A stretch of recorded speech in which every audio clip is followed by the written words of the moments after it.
Yeah. Okay, so both male and female, we do that after bowel movement. Okay? Pagkala magbabae, usually, this is the finishing activity after the bed bath, after the oral care, after the shampoo. Okay? And also, we do perineal flushing, supposing if a patient has given birth, no? Yung anak ba?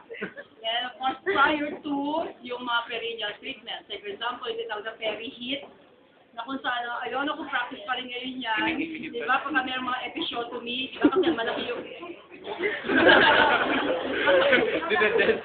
Kasi halimbawa, malaki yung baby, and siyempre, also, may possibility it's inevitable na talaga magkakaroon ng laceration.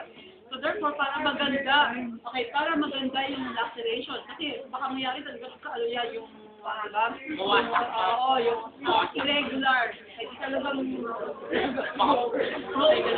so therefore, ginagawa, pag nandiyan na nagka-crowning na, lumalabas na yung ulo, sasabayan ni Dr. na i-cut. Okay? Tawag ko na episiotomy. Anong tawag? Kaya mo? Nakat niya. So, ang ano niya ba? May magpakita niyo. Hindi nga, para matuto.